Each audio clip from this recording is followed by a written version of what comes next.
Hey guys, my name is Ryan White and welcome to High Point Music's online tutorials. So what we're going to cover in today's lesson is we're going to go through, I'm going to show you guys how to play Drive by Incubus. Now this is a really cool tune because of the voicings that they use. So if you previously have just been learning all your open chords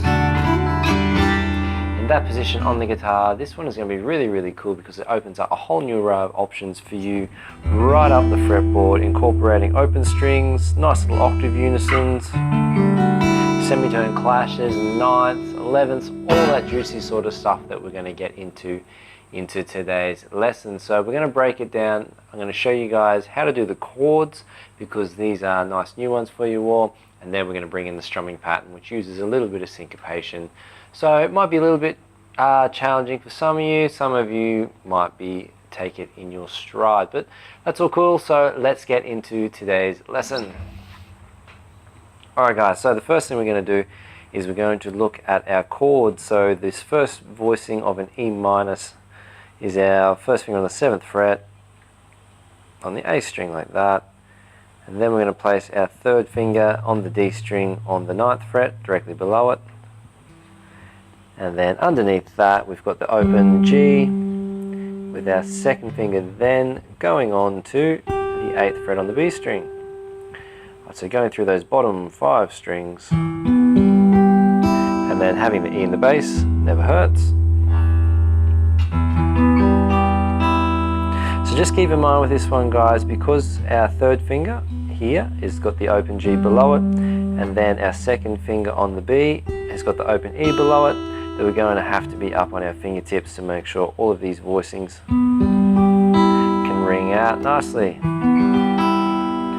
Cool, then we're going to move that to the second voicing, which is a D major 9/11. So we've got our first finger on the 5th fret on the A, third finger on the 7th fret on the D string.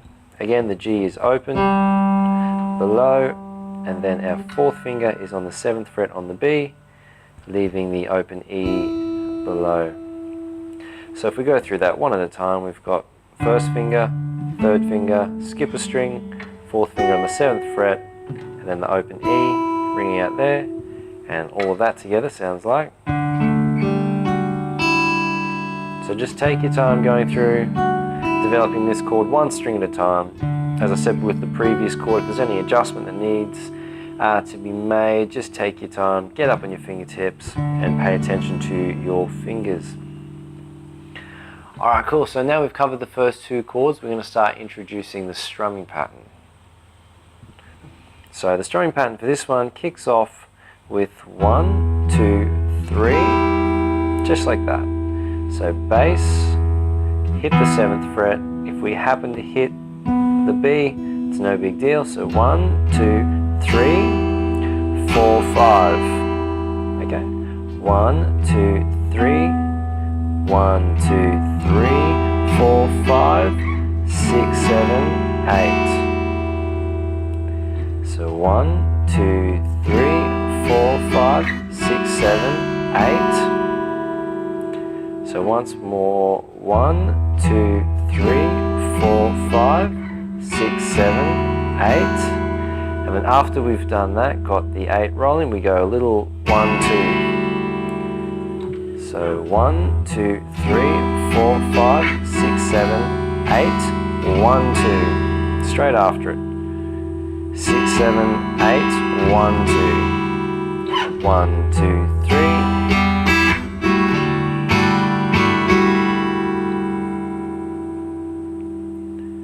So the reason why we've broken it down in just those 2 chords is because once you get the hang of these 2 chords, the strumming pattern just transplants perfectly over to the next 2. So if we jump onto the next voicing, which is our D major 9/11, move down 2 frets. So our first finger is on the 3rd fret, third finger is on the 5th fret on the D string, open G again, and then our 4th finger is on the 5th fret on the B string, making a nice little unison with the open E string. Love that sound. Alright, cool, so the exact same strumming pattern between the C major here and then the A suspended voicing here, which is first finger on the the 2nd fret on the D string, the 2nd finger goes on the 2nd fret on the G, and then we've got open B, open E. So same strumming pattern goes 1, so instead of hitting the open E string on this one, we're hitting the C in the bass, so 1, 2, 3, 4, 5, 6, 7, 8, 1, 2. 1, 2, 3, 4, 5, 6, 7, 1, 2.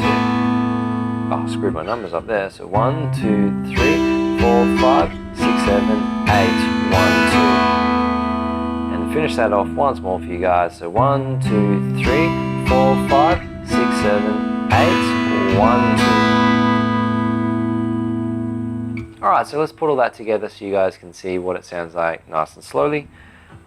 So 1, 2, 3.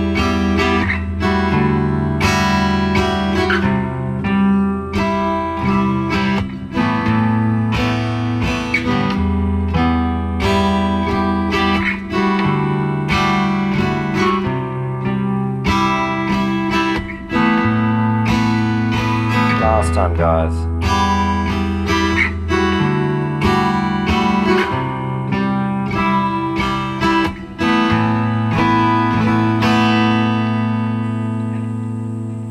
Alright, cool. So moving on to the next section now, we've got the pre-chorus, which is just 2 chords, but we've got a little bit of syncopation in the strumming pattern. So if you're not aware of what syncopation is, all it is when we accent upbeats as well as downbeats in our strumming. So fancy word, but that's effectively all it means. So the first chord, guys, is a really nice voicing in C, C major 9. Okay, so we've got our 2nd finger on the 3rd fret on the A string like that, followed by our 1st finger on the 2nd fret on the D string, and then open G, which is the theme with all these chords so far, excluding the A sus. And then we've got 3rd finger on the 3rd fret on the B, and then 4th finger slots in underneath on the 3rd fret on the E string, the note G.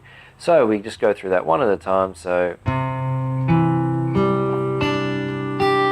beautiful sounding chord there with the 9th. Really love that voicing. This voicing is also pretty cool and lends itself to the use of hammer-ons there with that 1st finger, which is a cool little tip you guys might apply elsewhere. And also there's a double stop with our 3rd and 4th fingers, so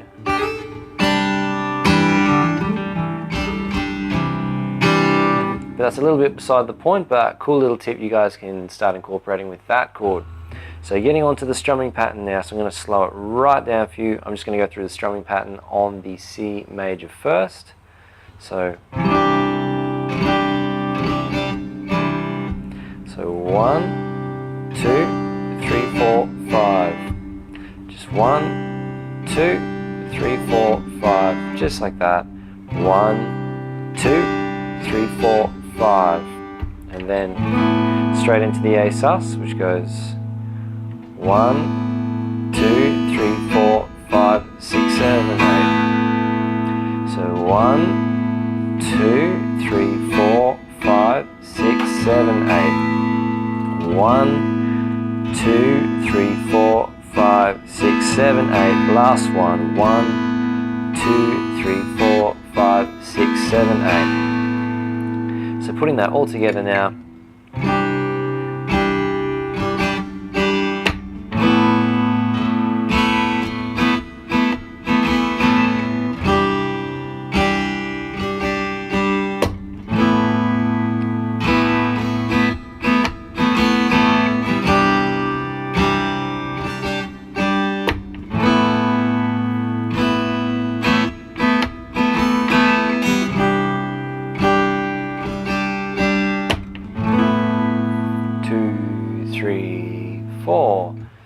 So that's it, guys. There's only 2 parts to this song, and then after that part there, the chorus just goes straight back to the chords that we used from the intro. So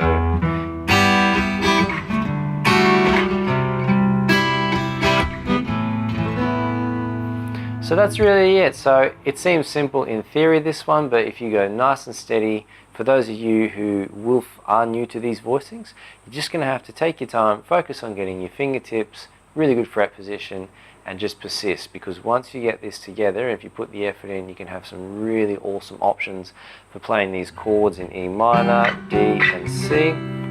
Also, for you guys out there who are quite advanced on your finger picking, these voicings are really nice.